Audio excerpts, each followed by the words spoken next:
Welcome back to The Grind, everybody. Man, we are going strong. This has just been so much fun. Look forward to this every week. Welcome back, Martin. Hey, thanks. I'm excited too, so super awesome. Yeah.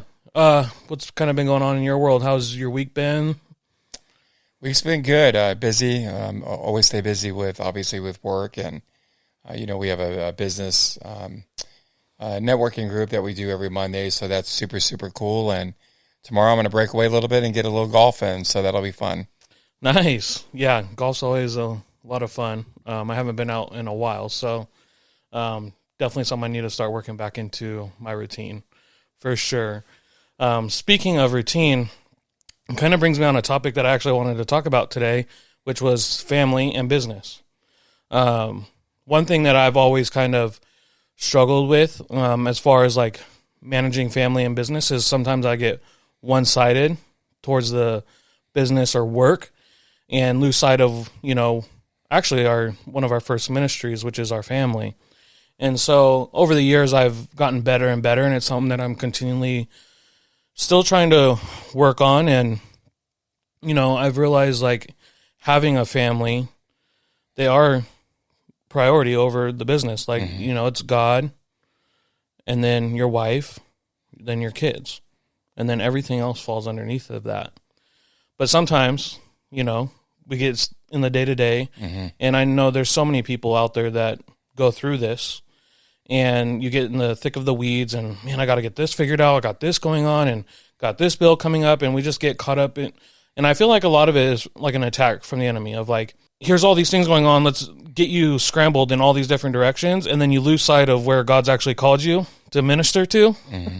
So that's something that I've currently still working on of like, hey, I need to make family time as well. I need to try and shut it off by a certain time or whatever the case may be. And I just think there's so many people out there that kind of go through the same thing, and just kind of wanted to see what your thoughts were on that, and if you kind of deal with that and kind of how you handle that. Just talk about that, I guess. Yeah, actually, that's definitely a tricky and a touchy subject because I think we all go through it. I would say I have a little bit different take on it, like a visual, and I'm going to kind of share that because again, anyone that's doing business, it's a grind. It's not easy. If it was, everyone would do it. Yeah. So it's about like, rolling up the sleeves and, doing everything you physically got to do to be able to, build it day by day by day by day. But the thing we have on it, like as an example, when we started, I always look at why you started it. And you'll hear me say it all the time to people, hey, what's your why? So what was the reason why you started what you're doing? If it was strictly to, make money and have a better life, I mean, yeah, I guess you could do that. I wouldn't recommend anyone do that. So for us, we sat down and we're like, hey, this is what we're looking to accomplish.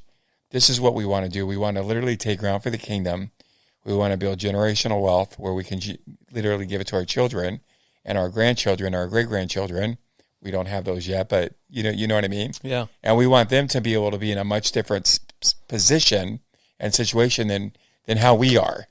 So I think by doing that with myself and my wife, it allowed us to look at it from a different angle.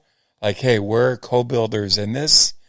And when I'm grinding, she's grinding. Right. So we're in this together. And I think it alleviates a lot of the, hey, you don't spend time with me or you're not, whatever the case is.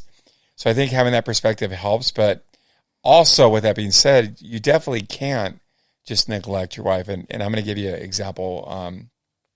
That one time not long ago, I was golfing with a gentleman that I hold in high esteem. He's a brilliant businessman. He has multiple companies that make well over 7 figures a year. And he's a brilliant, brilliant man. And I remember he took me out. Literally, I got to golf on Trump's golf course with him. And he's a member there, and he golfs there like 4 days a week. But I remember he, like, driving, I don't remember the hole, but I remember he was saying, hey, Mark, I want to give you a little advice. And I said, yeah, for sure.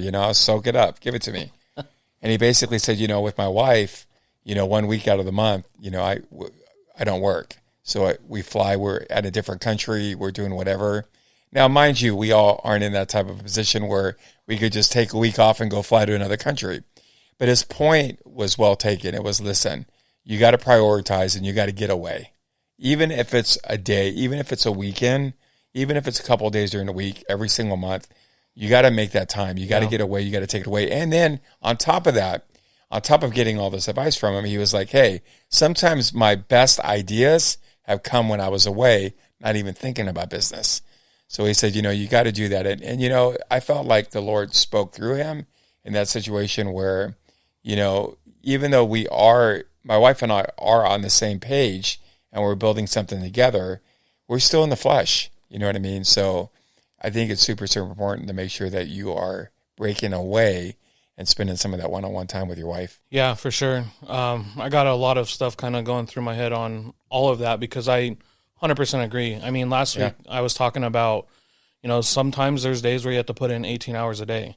It's just the reality of, running a business. It's not like, oh, I'm only going to work 3 days today. There might be days where you do that, but there are going to be days where it's 18 hours a day. And I think one thing I've really been learning too, I've been watching a lot of like Dan Martell and just being more intentional with time, like you can still produce a lot if you structure your time correctly. Yeah. And so I've just been taking a deep look into my calendar and prioritizing certain tasks throughout the day, even if it's checking emails, if it's checking whatever the case may be, putting it into the calendar to be intentional with that time. And like he even makes intentional time with his family. Like on Tuesdays we're going to do this, on Thursdays and I was like, man, you get so stuck in the weeds that you like, man, it's so simple, but it like makes so much sense. Like just being intentional with your time. Yeah. If you do want to take a trip once a month, plan for that. Okay, I'm going to be hustling for the 3 weeks out of the 4 that we have. And I think that's kind of where the communication comes in too with your wife of like, hey, I'm going to be grinding for the next 3 weeks so we can have this 1 week. Yeah. And so that might mean 18-hour days. It might mean 12-hour days. Whatever the case may be, but I'm going to have to put in this time so we can have that time. Right. Yeah. So, I just think being intentional with your time, and how you spend it, because a business isn't going to run by itself. Like you have to put in the time. And I think that's the misconception that people have sometimes when they're starting a business is like, oh man, I got all this time now. It's like, if you were looking to work less than a 9 to 5, you probably shouldn't have gotten into business. And that's just the reality of it. Cause to me and what I've found and what I've listened to some of the top entrepreneurs is like, it's going to take a lot more work than a 9 to 5 is going to take. So, yeah, I think I would probably 2 things on that, which is irony because I got an email today from Dan and it was a product that he was selling and, I love his stuff and, I think it's great to obviously, have great mentors, but it reminded me of, actually one of my mentors and Tom, if you're watching this, is about you. I remember he used to mentor me every single Monday. And he was a gentleman that used to make $50 million a year. Brilliant man. Probably one of the most brilliant business-minded men I've ever met. But I'll never forget one day he said, Martin, everything I do is in my calendar. He says, even my dates with my wife are in my calendar. If it's not in my calendar, I don't do it. And I said, are you serious? He pulled his calendar out. He literally showed me from his phone. And he showed me even his scheduled dates with his wife. It was all on his calendar. And you can look at it like, maybe that's obsessive or whatever the case is, but he had a rule that it was on his calendar, and if it wasn't on his calendar, he was not doing it. And I think, one, it not only allowed him to be uber intentional, but allowed him not to ever be stuck in the weeds. Yeah. So I really appreciated that. I appreciated that piece. And as far as I know sometimes Dylan, people are like, well, why would I want to work? I work, 8 hours a day. Why do I want to work? I get that whole concept. People do that. The difference is what you're working for. Mm-hmm. Right?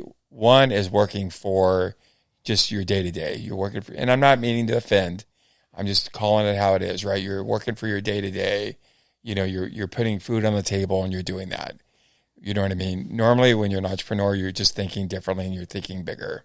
And I'm not saying like, I'm not trying to be above or whatever the case is, but my wife and I have come to the point where, we are in alignment where we want to build something that's so big that it doesn't stop, and it goes on from generation to generation to generation. And I believe it's biblical. God's called us to leave an inheritance, Yeah. not just to our children, but our children's children. So it's about more than just us. And that's why if we have to do an 18-hour day, it's okay. Yeah. Because the goal is this and not just this. Yeah. And I think that's one area where Crystal and I are blessed as well, is like we do work together. Yeah. So we do have that blessing to where maybe some people don't have that, blessing to be able to work with their spouse or whatever. So that could be a little bit more challenging as far as time goes. But I think just being intentional. And another thing he was talking about was like task stacking. So like, why not knock out multiple tasks while doing something, right? So like for him, if he's having to travel to, say, Houston, he's taking meetings he'll pay for the people to come on the plane with him, take meetings on the plane while he's going to an event in Houston. So he's like stacking tasks within a certain time frame. And I'm like, it's genius if you actually think about it. Yeah. And it's like, where can we look on our calendar where we can stack tasks together and get more production out of our day, rather than like feeling like we went through the whole day and got nothing done. Yeah. So I just thought that was very cool. Yeah. Yeah, so that kind of leads me into my next question of like, do you believe business owners can hinder the progression of their business? Yeah, 100%, right? Great question. Yeah, I do. Now, if I were to put a disclaimer, I put a disclaimer that, again, business is not easy, and you're going to go through and it's going to take time. And the most important piece is the development that happens on you during that time. And that's a whole nother deal, right? But there's a big piece on that, because you have to be developed to be able to be that person that can handle it. It's opposite, right? Like as an example, if I say, hey, I want to be a millionaire, a lot of times people are like, I just want to be a millionaire. But the thought process you should have countercultural is, hey, I want to be that guy that made the $1 million, that guy, the knowledge in his head, what he's learned. I want to be that guy.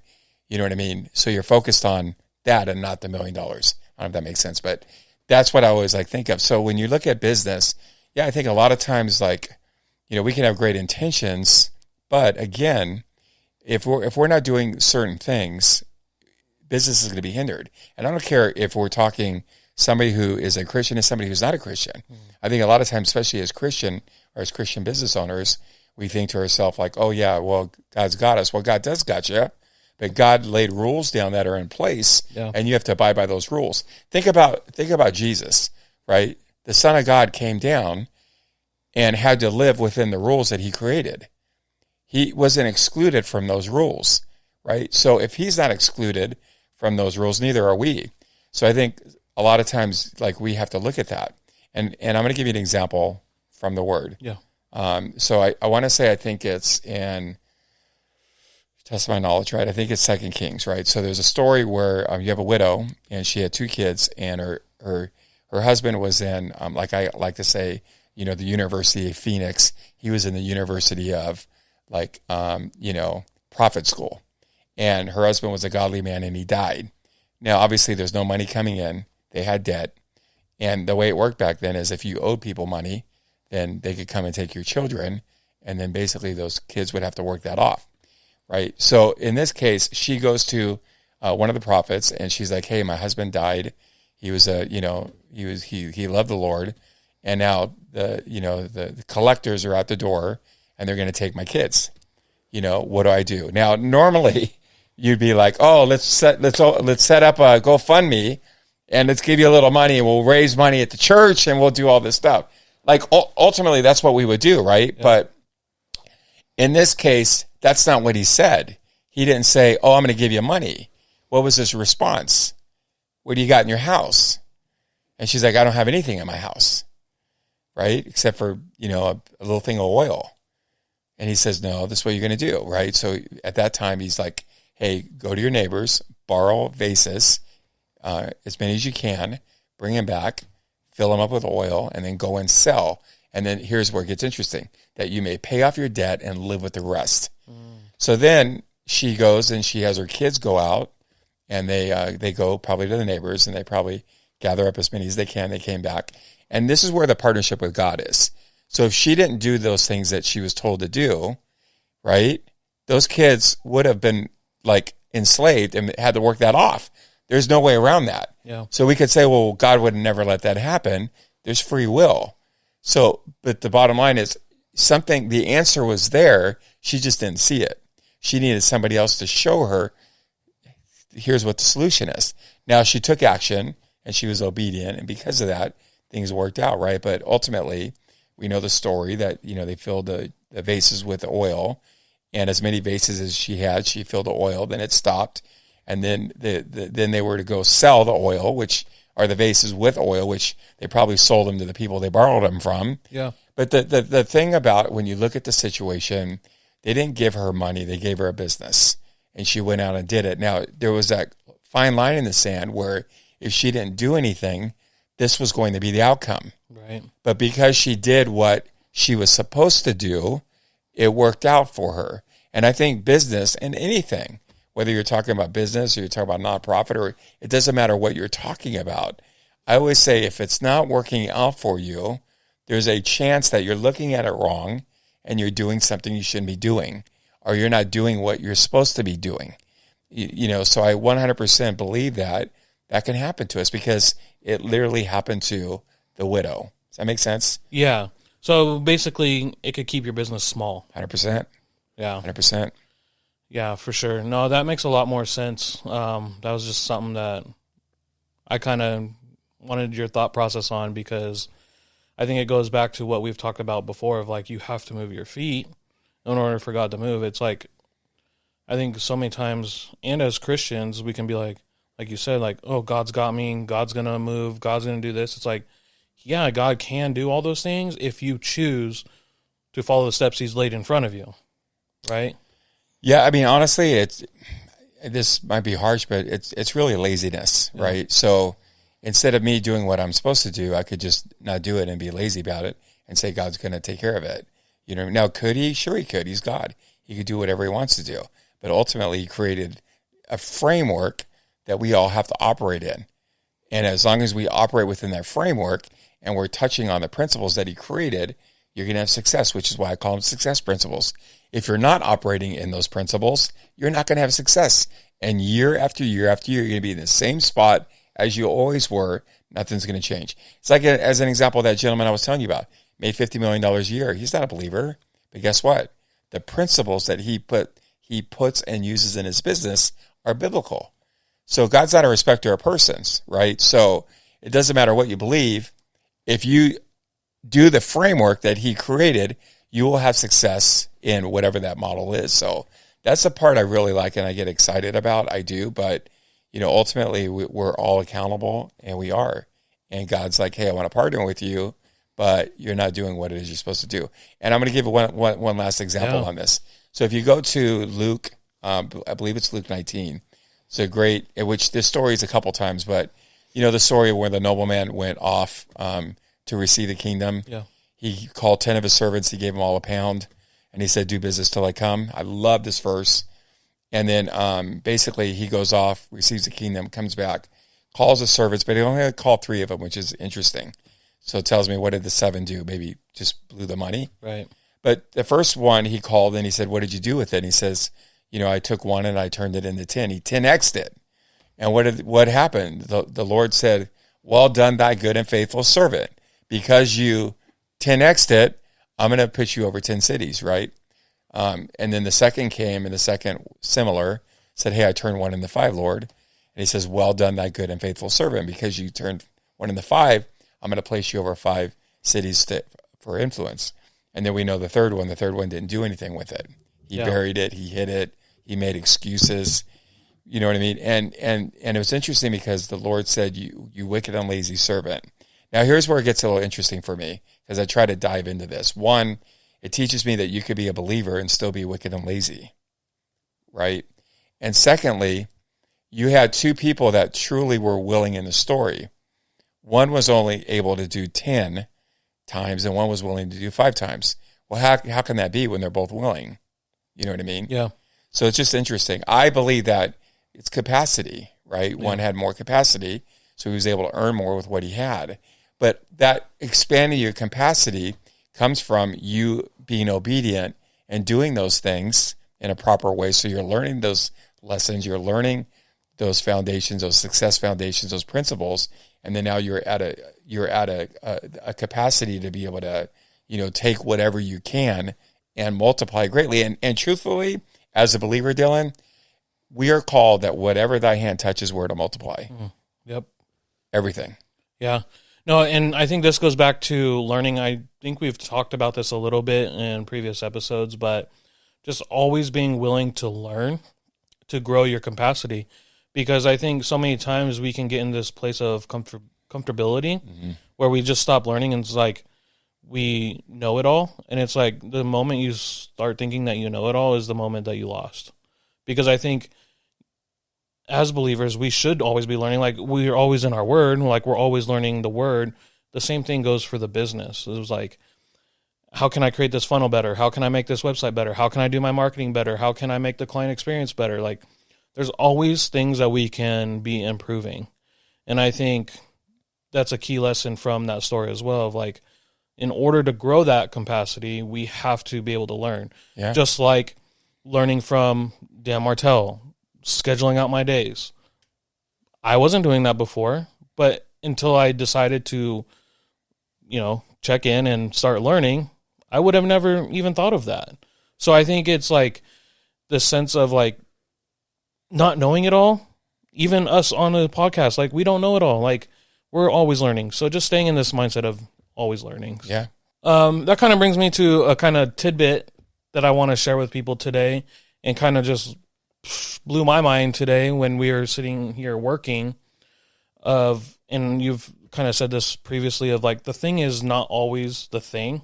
Today we were going through some of our funnels and things like that, and I had come up with the story of like going and buying a car. And when my wife and I were going to go buy a car, salesmen are trying to sell us on all these bells and whistles. Oh, it's got the leather seats, it's got heated seats, it's got this, it's got that. And they listed off all these things. And then they come to me and like, how's that sound? It all sounds great, but does it have 8 seats? Nope, it's got pilot seats. So you just wasted all your time listing off all these features when at the end of the day, what I really needed was the 8 seats. So even if that means it's a little, you get a base model or a little lesser of a model, because those are the ones with a bench seat in the middle, that is what I need. It's not always about all the features. And I think a lot of times as business owners, we can always be so locked into the features and like what we're offering people. And it's like, that's not what they need. Like, we got to touch their pain. Like, where are they struggling? And, like, are they struggling paycheck to paycheck? Are they living day to day? Are they homeless? Where are they? Like, what is their pain? That's where, as business owners, we have to meet them. And I think of like the salon, right? Somebody got their hair butchered at another shop. They're coming to get it fixed. That's a pain for them. Oh, I don't like the grays in my hair. They come and get it colored. That's a pain for them. Like, people buy on pain and what they're struggling with, and not on features. And so I thought that was a really cool story. And I don't know if you have anything on that, but it was just something really awesome that I just put together this morning. And I don't know. No, it was good. It is true. I don't know what the percentage is, but I know that if you took a look at it from 100% scale, I'm going to probably say 95% of people purchase based on pain compared to pleasure, right? Pain is what lasts, right? Pleasure is, I want it, but how bad do you want it? Whereas if you have pain attached to it, God forbid somebody got cancer, they had a month to live, right? They're going to do whatever they can, right? They're going to have a completely different outlook over the next 30 days than they would have before. Yeah. So pain always moves the needle 100%. It was interesting when you were talking about the salesman, though. I was even thinking to myself, here's a great example that somebody taught him, because he is a sales manager, and a sales manager is probably learning from the GM. So you have these lids that are passed down of like, hey, let's sell by going through all the features. And then truly what he should have did was, find out like, hey, what do you need? Yeah. What is it that you need? What is it that you're looking for?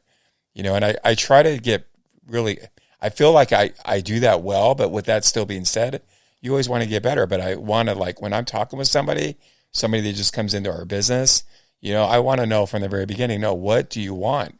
What are you looking to, and most of the time they're going to just give you a little bit, right? Yep. Well, this is what I want. Yep. No. We're going to stop for a second and we're going to think about this. What is the goal? Because if they're like, oh, I just want to make $100,000, well, is the goal just to make $100,000? I remember having a young guy on one time, Jimmy, I'll never forget, young kid, and I'm like, Jimmy, what's your goal? And I could see his mind just thinking like he's thinking, and I'm like, he's like, I think he said, I want to make $100,000. And first of all, I was like, okay, I'm thinking he's never made probably close to $100,000. So I said, Jimmy, I'm going to stretch you, permission to stretch you. And, he said, yeah. And I said, I want you to write down $100,000. He wrote it down, cross it out. I want you to double it. And normally I would probably go bigger, but there's a point to this. And he wrote down, I go, what does that say? He said, $200,000. I said, well, why don't you make $200,000? And you could see him like, there's no way. Well, if you could figure out how to get to 100, you could figure out how to get to 200. Yeah. And if you figure out how to get to 2, you can figure out how to get to 5, right? But it's just like learning, like, what does that person want? And sometimes they don't even know by helping them get there. Now, let's say, Dylan, you were less responsible and you came in and you're like, hey, I really like this. I really like the leather seats and it's got heated seats. Man, I'm really liking that. But if I'm a good salesman, I'd be like, hey, Dylan, how many kids do you have? Yeah, I was going to say, just real quick. Yeah, no, go. I say this because the first question he asked is, what is it that you're looking for? And I said a family car. His next question should have been, oh, how many kids? He never asked. 100%. He started going into the features. It's like you missed the whole point. Yeah. And that's where you have to dig deeper. So yeah, keep going. It's a good learning lesson because, finding out, like, let's really find out, like, what is it all about? Like, what, in your case, what is it that you want? What is it that you need? You know what I mean? And then by knowing that, now it allows me to be able to know what angle I can come from. Yeah. Same with Jimmy. Hey, let me find out. Jimmy's probably never even stopped to think about it. So then now all of a sudden I get a Jimmy where he's like, hey, I'd like to be able to make $200,000, Martin. Or he called me Coach Martin. So I tell him, hey, Jimmy, who do you have to be the guy that makes $200,000 every year? Because that's what we're going to focus on, not focus on the money. Yeah. You know what I mean? So I think a lot of people get that part right. Obviously, the young salesman or the car salesman that you talked to, he had that part wrong. And I think most people get it wrong. You know what I mean? Instead of like, no, let's find out like what is it that this person is trying to accomplish? What is it this person actually really needs? And even if they don't know it, let's stop and talk about that. You know what I mean? So. Yeah, no, I hear it all the time in business. And I think even when we first started the salon, it was like you're so in the day-to-day of things that you start thinking that the business needs something that it doesn't necessarily need. And I think that's where a lot of business owners miss it of like, oh, we need to do this. And it's like, are you sure you need to do that? Like maybe we just need to test it and like test it for a couple weeks, test it for a month and see if that's actually what the clients are needing. And once I started to learn to just start testing things and, putting things together and seeing what marketing worked or what kind of experiences during the client experience was working and starting piecing things together is when I started figuring out things. But when we get so focused on like, no, this is the thing, it's like, no, it's probably, if you think it's the thing, it's probably not the thing. And I learned that the hard way as well. So, that's great. How about you during the week? Has anything come up during your week or anything come to your mind during the week that you want to share? Yeah. So before we go to that, I want to share real quick because I think that's gold, and I think a lot of people miss that point, right? So, you understand every single person, you only know what you know. And if you're 100% happy with where you are, what you're doing, what you're making, the whole 9 yards, then cool. Like just check out and you're good to go. But I'm going to tell you, there's nobody that's going to say that, right? Even people that are, way higher level. They want to be at another higher level. That's why they are where they are, right? They're not cool with average. Yeah. But when you made a point, there's a term that a long time ago I learned, and I use it all the time, is whatever you track and measure, you can improve. But if you don't track it or you don't measure it, how are you going to know if you need to improve it or not? So when you said that was super, super wise, because whatever fill in the blank, right? Even if it was like losing weight, your buddy's like, oh, I'm going to do this. You're like, oh, no, this works. Okay, you do it for a month. I'm going to do this for a month. Yeah. We're going to track it. We're going to measure it, and we're going to see what works better, right? Because when you start doing that, when you track it and when you measure it, you're able to make adjustments. That's why we say whatever you track and measure, you can improve. But if you don't, you can't. So when you were talking about that, man, that is a 100% requirement. So I'm going to encourage you, if there's any business owners out there right now, maybe you're a new business owner and you're not doing that, everything you do, you have to track. You have to, because otherwise you're just like imagine making a soup and you're just throwing stuff in there. And then finally you're like, oh man, it's perfect. Well, like, how do I know what was in there? How am I going to do that again? Like, how much of this was in, how much of that? Same concept. So you got to track it all. So I just wanted to share on that. I thought that was cool that you said to them. As far as for me, for the work, I love it. I love the process of being able to go in and help men and women in business and be able to truly build something special. Like I tell our people all the time, I say this, and some of them probably don't even have children, but it doesn't matter. I don't ask them. I just say it. But I always tell them here, this is my goal. My goal is that I want to help them build a business so big that when they're done, they can pass it to their children and allow the money to keep flowing. And I'm a big believer that God's called us to leave it, like I said, an inheritance to our children's children. I think he said that for a reason. So, we all leave something to our kids, but a lot of times it never makes it to the next generation. So it needs to take truly intention to be able for that to happen. And I think obviously God knew that. That's why he phrased it that particular way. But, I look at it as it's an opportunity to be able to help people and truly change generational wealth. But on top of all that, it's an opportunity to be able to influence people for the kingdom while you're there. So when people come in, they're going to know soon that I'm a believer, and they're going to know it, and in the training, and they're going to learn principles from the Lord, and I'm going to tell them that it's a biblical principle. So they're going to learn these things, and it's having an environment now that we get to create, that we get to influence. And now go all the way back real quick. When you go to the Luke 19, where the person that had 10 was to be put over 10 cities to influence, your business is a city that you get to influence and impact everybody that's underneath you, from your clients to your employees, all the way across the board. So I just say, I love that opportunity. I want to be the guy that takes advantage. I believe that I am.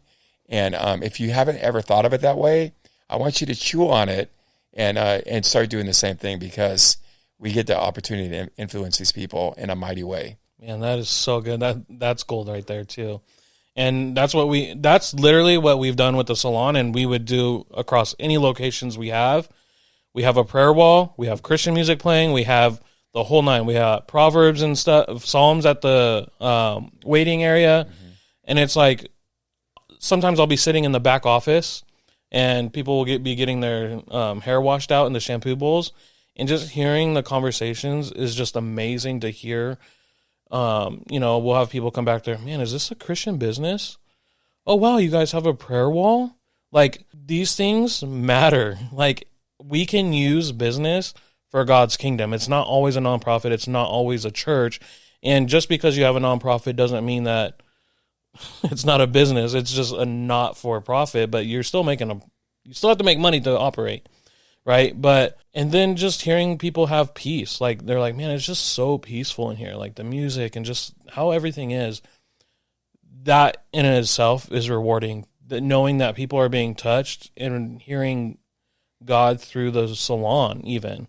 So I don't think it really is dictated by which business you're in. You can still spread the love of God and God's word through any avenue. Yeah, I would say that I think that we're called to, right? So, like, two groups that you brought up was nonprofit and church.